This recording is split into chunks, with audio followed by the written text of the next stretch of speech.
प्रश्नावली 2.2 का question number 7 में कराएंगे, जो कि है निम्न समीकरण को सरल रूप में बदलते हुए हल करने। तो अपने पास जो दे रखा उसको लिखने दिया है 3 ब्रैकेट में t - 3 बराबर 5 ब्रैकेट में 2t + 1। तो देखिए ये बराबर से दो पक्ष हो जाते हैं, ये वाला दाएं पक्ष होता है, बराबर के साइड वाला बाएं पक्ष होता है।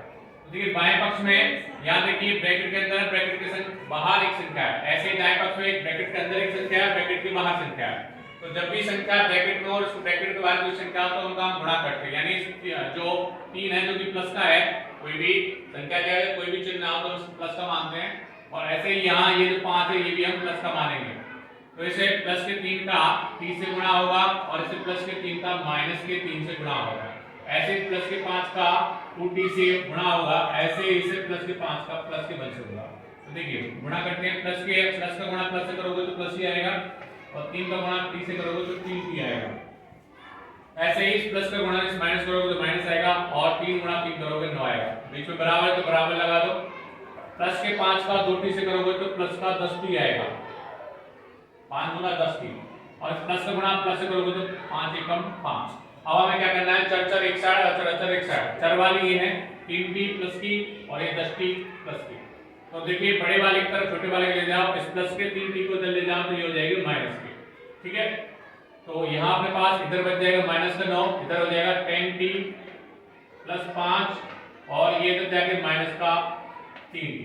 तो 10t ये प्लस का है और ये माइनस का। जब एक प्लस की हो ये वाला प्लस का, ये वाला माइनस का। जब एक प्लस की हो एक माइनस की तो घटता है। उससे पहले इस अचर को इधर ले जाओ, ये प्लस का 5 है इधर आ जाएगा तो ये हो जाएगा अपने पास माइनस का, क्योंकि दूसरे पक्ष में ले जाने पर चिन्ह बदल जाते हैं।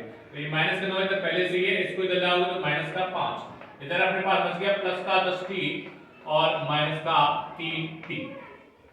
यहां से देखिए एक प्लस का संख्या है और एक माइनस की, एक प्लस की और एक माइनस की, यानी असमान चिन्ह घटते हैं। तो 10 में से 3 घटा दो 60 और चिन्ह उसका आता है जो संख्या बड़ी किसकी है, प्लस की, यानी प्लस का 60 आएगा। अब देखिए समान चिन्ह जुड़ते हैं, देखिए 9 भी माइनस का है, संख्या के आगे हम चिन्ह देखते हैं, और 5 भी माइनस का है, तो समान चिन्ह जुड़ते हैं। तो 9 और 5 14 हो जाएंगे और बड़ी संख्या माइनस की तो माइनस की 14 हो जाएगा।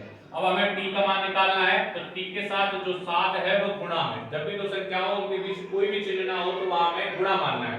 तो 7 गुणा में है तो दूसरी साइड जाएगा भाग में, भाग यानी बट्टे में, बट्टे यानी नीचे। तो 7 का प्लस के 7 का भाग दो। तो जो गुणा का नियम है वही भाग का नियम है कि समान चिन्हों का गुणा करने पर प्लस आता है और असमान चिन्हों का गुणा करने पर माइनस आता है। ऐसे ही असमान चिन्हों का एक प्लस का माइनस का भाग देने पर माइनस का आएगा और 7 का भाग 14 में 2 बार आएगा, यानी t की वैल्यू अपने पास आ जाएगी माइनस का 2। ये इसका आंसर आ जाएगा। अब हम क्वेश्चन नंबर 8 पे जाएंगे। क्वेश्चन नंबर 8 जो है अपने पास, इसको लिखेंगे, दिया है 15 ब्रैकेट में y - 4 - 2 y - 9 + 5 y + 6 बराबर 0। ध्यान से देखें ये ब्रैकेट के बाहर संख्या है, इस ब्रैकेट की संख्या बाहर संख्या है, इस वाले ब्रैकेट की संख्या बाहर है।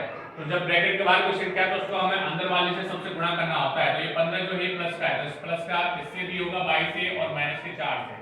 ऐसे -2 का y से भी होगा, -2 का माइनस के 9 से होगा।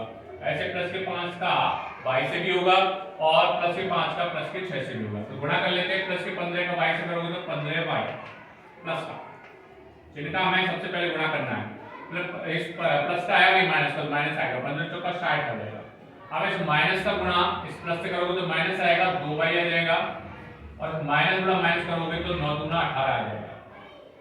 उसके बाद प्लस का ये भी प्लस का, तो प्लस का आ जाएगा, 5 गुणा y करोगे तो 5y आ जाएगा, प्लस गुणा प्लस करोगे तो प्लस और 5 की 30 आ जाएगा।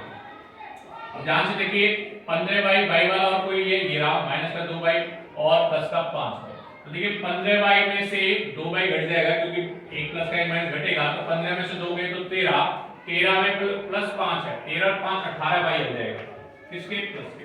उसके बाद -60 प्लस 18 और प्लस का 30। तो देखिए ध्यान से माइनस का 60 है अपने पास, प्लस का 18 है और प्लस का 30 है। तो देखिए प्लस का 18y और प्लस प्लस के जोड़ लो तो ये माइनस का 60 प्लस प्लस के हो गए 30 और 18 48 बराबर 0। तो प्लस के 18y एक प्लस का एक माइनस का, ये प्लस का है ये माइनस का, घटेगा तो और हमेशा बड़ी में से छोटी घटाना। तो 60 में से 48 घटेंगे तो 12 बचेंगे, 12 बच गए, लेकिन बड़ी संख्या किसकी है? माइनस, तो माइनस के 12 बराबर 0। हमें चाहिए अब 18y प्लस का 18y, और इस 12 को इधर ले जाओ तो ये हो जाएगा माइनस से इधर जाकर प्लस का हो जाएगा। हमें चाहिए y का मान, y के साथ 18 गुणा में तो भाग में चला जाएगा, भाग का मतलब नीचे बटे में, 12 बटे इसका 18 आंसर आ जाएगा। इसको आप काटना चाहो तो 3 क्यों करते हैं, 3 चौका 12, 3 चौके 18, फिर 2 क्यों करते हैं, 2 दूना 4, 2 तिया 6, यानी हम डायरेक्ट 6 के में भी काट सकते हैं। y का मान आ जाएगा अपने पास 2/30, इसका आंसर